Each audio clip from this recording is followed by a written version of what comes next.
여름 시청자 여러분 안녕하십니까. 차 한잔에 도론도담 시간입니다. 오늘은 서산 휴정 선사 혹은 서산 휴정 대사에 대해서 말씀을 드릴까 합니다. 저기 앞에 보이는 호텔 라발스 호텔입니다. 라발스 하시면 안 되고 라발스라고 읽어야 된답니다. 왈츠 뭐 그런 의미랍니다.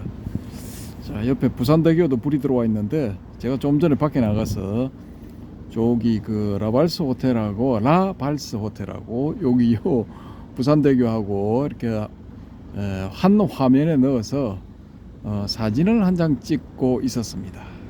스냅 사진, 정지 사진이죠. 스틸 사진. 그러니까 뒤에 이 어느 커플이 지나가다가 예쁘다 하고 여자분이 말씀을 하시고 가셨습니다. 예, 참 예쁩니다. 이거 뭐 보시면은. 근데 부산대교는 뭐 색깔이 저거 하나밖에 없는가? 뭐 좀 거시기하네요. 좀 화려하게 예쁘게 알록달록하게 이름 만들면 좋을 텐데 좀 그렇습니다. 근데 그 위로 보름달은 떠 있습니다. 오늘 12월 마지막 보름. 예, 보름달. 예, 흔하죠. 예. 음력 11월입니까? 한 달 더 남았네요. 그러면. 아무튼간에 부산대교 위로 어떤 보름달. 예, 좋습니다. 예, 이렇습니다. 자, 그러면은 다시 안으로 카메라를 모시고 자, 다시 우리 만화 부분을 한번 보여드리도록 하겠습니다. 말씀만 공부하면 인 제목입니다. 부인 대장부 잉태를 축하하고 내일 모레가 50인데 예, 50이 거의 다 됐어. 너뚱이로 태어난 아이가 3살 때인 초파일 날 꼬마 스님을 보러 왔네. 어느 할배가 나타나서 이렇게 하는 겁니다. 이름을 운학이라 하게.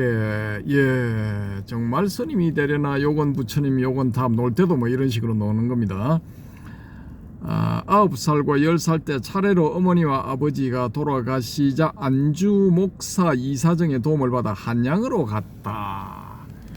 3년 동안 성균관에서 공부하고 시험을 쳤는데 낙방하자.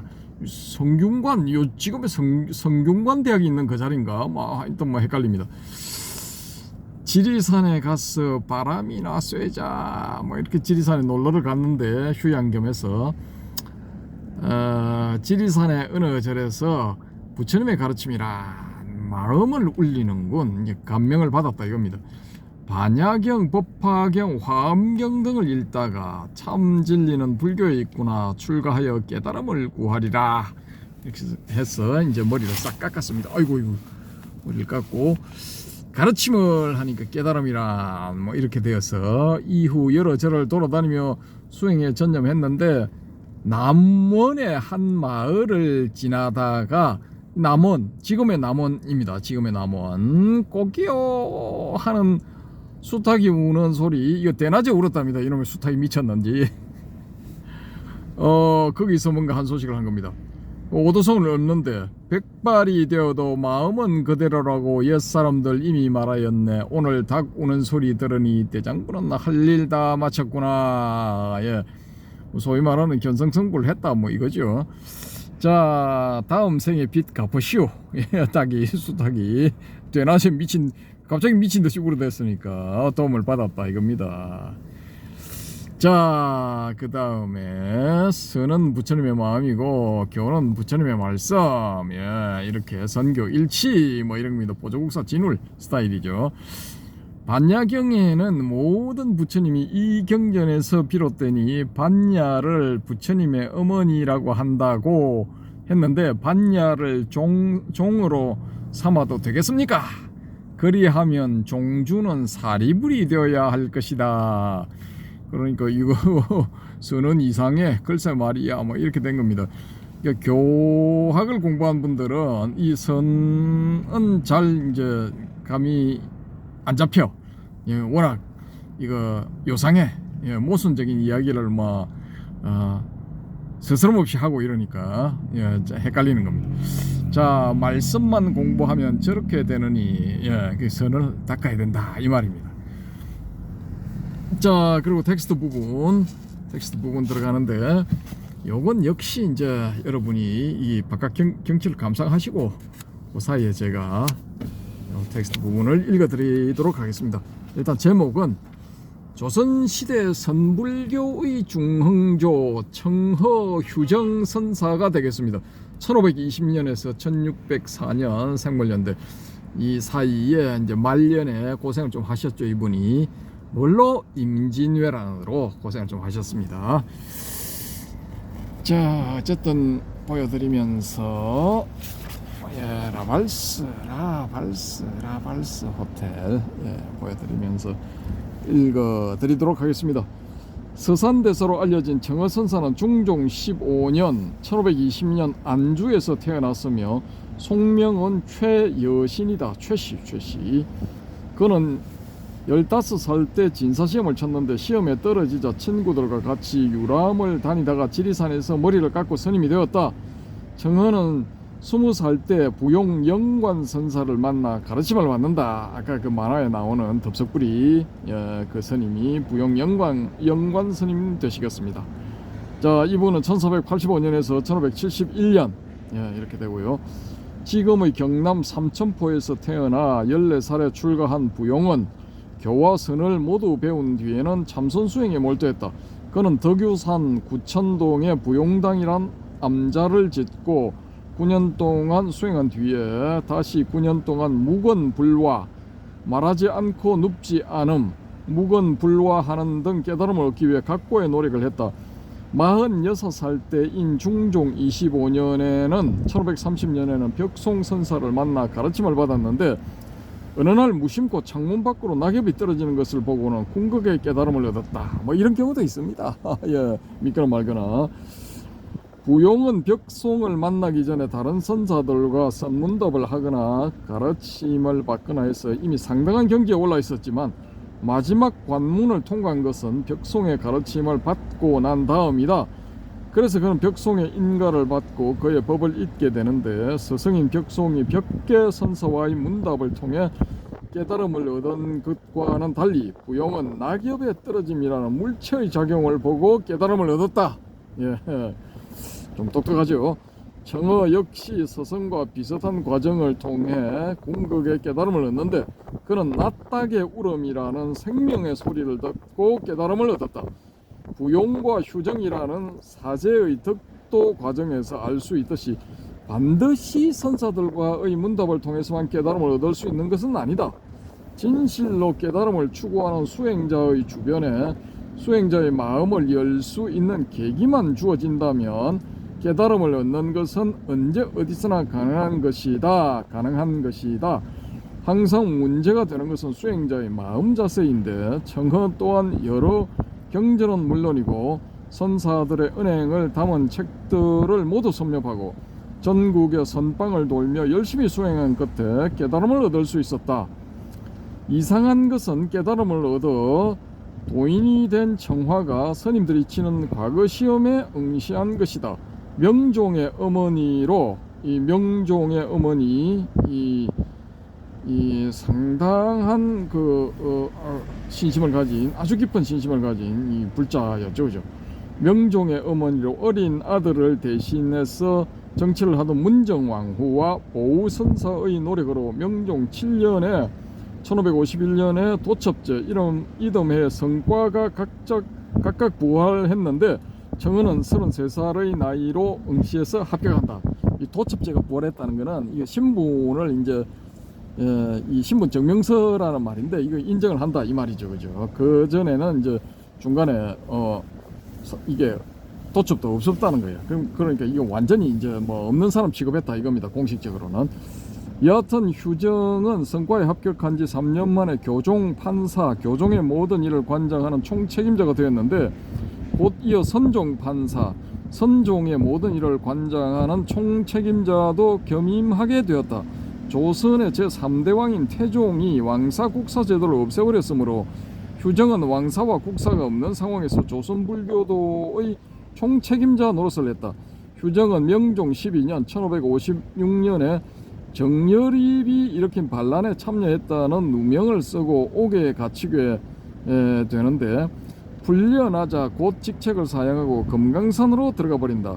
휴정은 40대 후반부터 묘향산에 들어가 제자들을 가르치며 지냈는데 1000여 명의 제자들 중에 70여 명의 제자들이 특히 뛰어났다고 한다. 선조 27년 즉 1592년에 임진왜란이 일어나자 평안도의 의주로 도망간 왕은 73살의 휴정에게 도움을 청하였다. 휴정은 전국의 스님들에게 경문을 보내어 왜적과 싸울 것을 호소했는데 사명과 영규 등 그의 제자들이 성군의 지도자로 크게 활약했다. 조선이 개국한 이후 그 전에 이 말씀을 드려야 됐네. 이 성군 있잖아요. 성군, 이 스님, 이제 스님 성자에 성군 발음 잘 안 된다. 이 경상도 사람들은 이게 발음 잘 안 돼.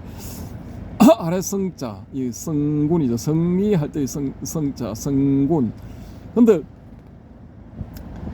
이 임진왜란 때 성군이 이제 활약을 한 것에 대해 가지고 러시아 출신의 어느 학자, 불교에 대해서도 이제 좀 나름대로 공부를 했다고 하는 사람이 여기에 대해서 이제 비판을 가한 거를 제가 봤거든요. 어디서 봤느냐? 10여 년 전에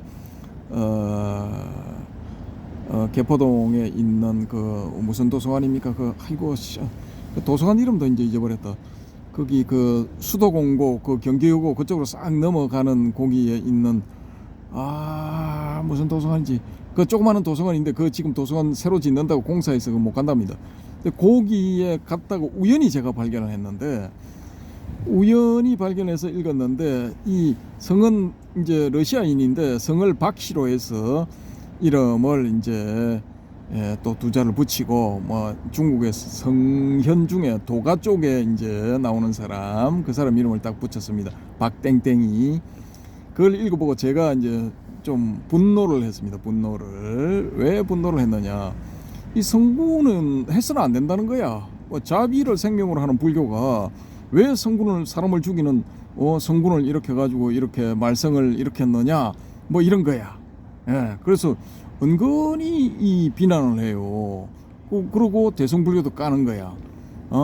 대성불교의 정신 때문에 이렇게 되었지. 초기불교나 부파불교 같으면은 사람 죽이는 일은 절대로 가담을 안 한다 이거죠. 그래서 그게 더 석가모니 불의 가르침에 맞다라는 이런 주장입니다. 근데 이 친구한테 제가 지금 물어보고 싶어요. 이 유럽으로 도망가가지고 유럽 어느 나라에 지금 교수를 하고 있다는데, 얄마, 러시아 우크라이나 침공했잖아. 거기에 대해서 뭐라고 말 좀 해봐. 매일만 너그 나라가 남의 나라가 된 이제 우크라이나를 공격해가지고 지금 사상자가 수십만에 이러는 거야. 그 20만인가 30만, 70만이라는 이야기도 있고 헷갈립니다. 그런 데 대해서 비판을 좀 해보라고 이 새끼야. 너 조국이라서 비판을 못 하겠냐? 그리고 한반도에서는 성군이 그 조선시대만 있은 게 아니고 고려시대 때 윤관의 별무반 때 그때도 있었어. 그때는 이게 성군의 이름이 또 따로 독특하게 있었죠. 항마군이라 해서 몇만의 군사가 조직되어 있었답니다. 스님들로. 항마군. 근데 고구려 시대 때도 있었대요. 기록에 남아 있는 게 한 3만 명 정도가 이 스님들이 이 병사로서 참전을 해가지고 수나 당나라의 공격을 막아내는데 큰 역할을 했다는 그런 기록이 있습니다. 그 남의 나라 일 관여하지 말고 니네 나라 일이나 잘 해봐. 지금 네가 가가지고 입으로 좀 쫓아가지고 푸틴한테 좀 쫓아가지고 전쟁 좀 스톱하도록 좀 만들어봐, 자식아. 남의 나라 옛날 일에 관여하지 말고. 내가 그때 무지하게 열받았어요. 이런 새끼가 다 있는 이런 놈을 불러가지고 교수 자리를 주고 우대를 해주고. 내가 완전히 그때 꼭지 팍 돌아버렸어.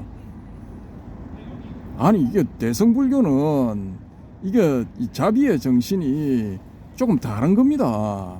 소성 혹은 초기불교 혹은 이 부파불교는 불사생이야. 무조건 지켜야 돼. 이거 상대가 자기를 죽일 줄 죽어줘야 돼. 그냥 살생하면 안 돼.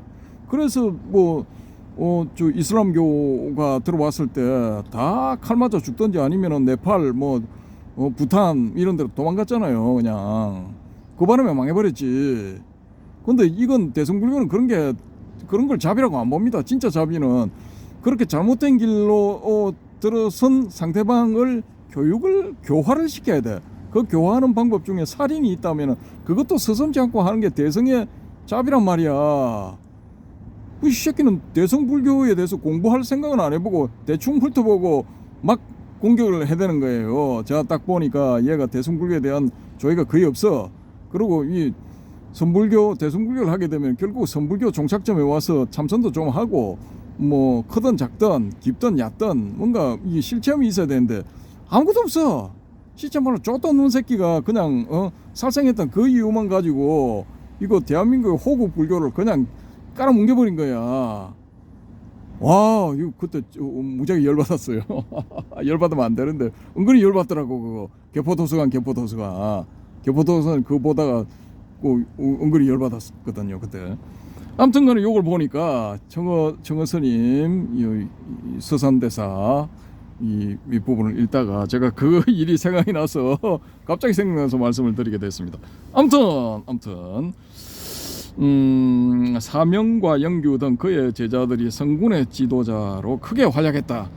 자, 조선이 개국한 이후 절은 왕이나 선비들의 놀이터가 되었고 스님들은 그들의 수발을 드는 하인으로 전락했다.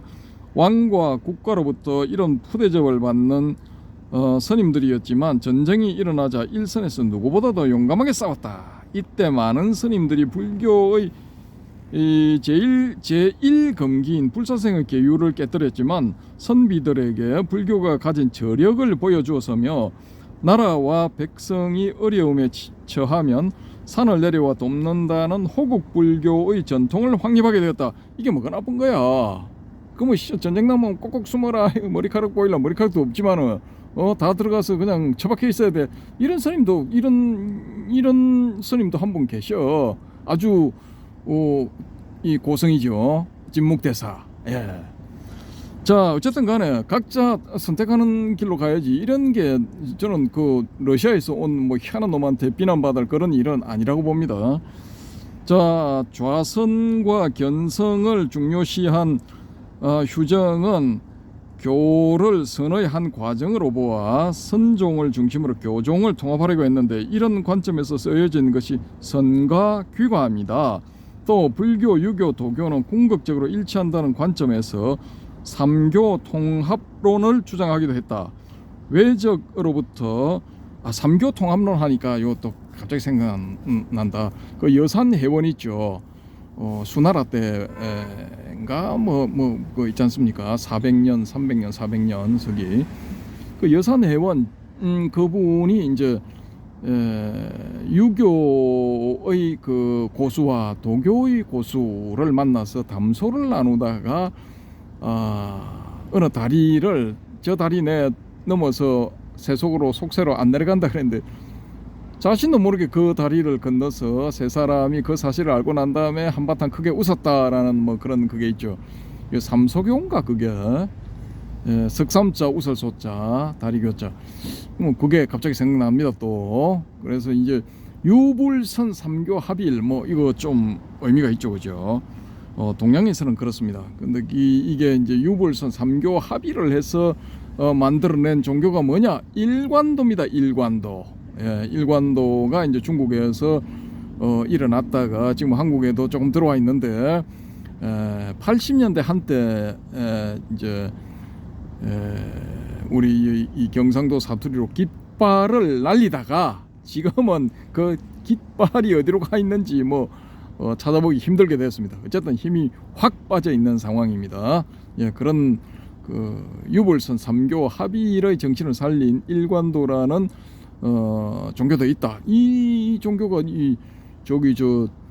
대만에서는 아주 뭐 1, 2위를 다투는 그 정도로 이 융성에 있다고 합니다. 융성에 있고 한국은 찌그러져 있죠, 그죠? 그 차이가 뭔지 일관도 관계자분들 좀 분발해 보십시오. 그렇고 외적으로부터 나라를 구하는 데 앞장선 스님이 한 분 썩 그냥 나타났다가 썩 사라지네. 외적으로부터 나라를 구하는 데 앞장선 성병정 서산대사로 잘 알려진 휴정은 사실 궁극의 깨달음을 얻은 선사이며 나아가 조선시대 선불교의 중흥조라고 할 수 있다. 그는 태고 선사 이후로 자신에게 이르는 법맥을 정리했을 뿐만 아니라 사명, 편양, 소요, 정관 등 많은 선사들을 배출해 선의 바람을 일으켰다. 좀 전에 말씀드린 진묵대사는 요 사제가 될 겁니다. 정어휴정 스님의 사제. 예, 그렇습니다. 일단 그렇고요. 이 이제 정어휴정 선사에 대한 소개는 뭐 이걸로 마치도록 하겠습니다. 그리고 자, 오른쪽으로 또 한번 보여드려야죠. 이 영도다리. 여기 와서 영도다리를 안 보여드릴 수는 없지. 자, 보이십니까? 예, 버스 지나가지고 죠. 예, 이상입니다. 감사합니다.